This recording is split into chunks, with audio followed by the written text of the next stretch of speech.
Hey guys, I haven't done any sawing for a couple weeks. Work has gone to 6-day work weeks, which is what we typically do in the summer.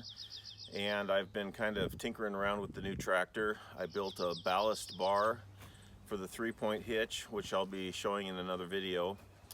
And I ordered and received a set of skidding tongs for pulling logs behind the tractor. So I'm gonna do a video on that. I've got to build a boom for the 3-point hitch. I've gotten started on that, but that'll also be in another video coming up. But what I wanted to do today is do a 40-hour review of my sawmill. Not only to maybe help somebody who's thinking about buying one, but I kind of wanted to know where I was at with how much the sawmills cost, how much I've generated with it as far as revenue goes, and just kind of demonstrate what's possible in your spare time with a sawmill. So this morning I did some math, and so far I bought the sawmill in August of last year, middle August, and today is July 1st. So in that time I've generated $11,217 in revenue. I have sawed roughly $1,362 worth of lumber for my own use around the house here. I've gone through 19 blades at a cost of $407, and I've broken a couple, but most of those blades can be resharpened at $7 a piece, so I'm not out entirely $407. I've made $4,000 in payments to the loan that I took out with my boss to purchase this originally. And in the 40 hours, I've had one breakdown, which cost, it didn't really cost any money. The part was under warranty, and I had sawing to do, but I didn't lose out on the sawing by the time delay. So I was out no money on that. The saw was down for 4 days, and I have a video all about that. So all in all, this sawmill has not only paid for itself in its spare time, but I think it'll take very little time to completely pay for itself and just outright earn revenue. I mean, realistically, if I had to put all my revenue that I generated towards paying off the loan, I would be almost there.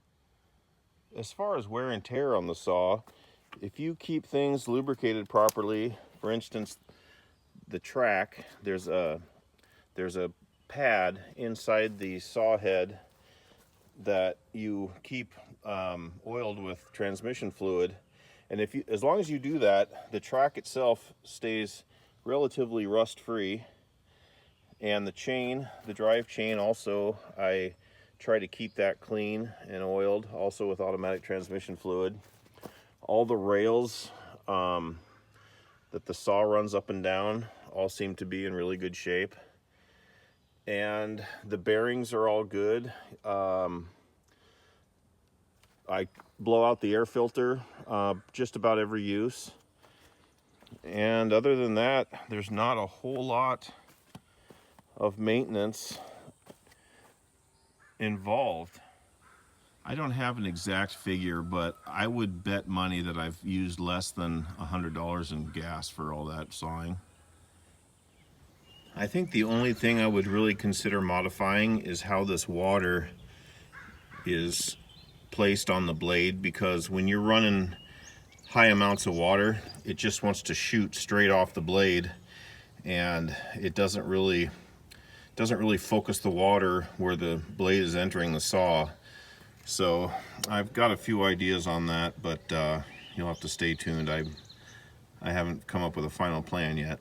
I haven't done any advertising. That's probably going to change soon. I want to have some signs made for my dump truck to put on the side, and some business cards, and probably a website. all of my business has come from social media, Facebook, being tagged in posts about various things. I think that once I start really advertising and pursuing work, I'll be a lot busier. But this is kind of a bad time of year for that, ironically. So we'll see where things go with that. If you are thinking about a sawmill and you have access to things like logs and trees and a basic set of skills to attain those things or acquire them, I would 100% say that you will not be disappointed with your purchase. I would buy another Wood-Mizer in a minute if I had to. I don't think I'll ever have to, but I've been extremely happy with the customer service, with the machine itself, and the products that are available for it. I've obviously made some of my own, and I have a few ideas for some other things that I want to make to facilitate the things that I can make with the sawmill.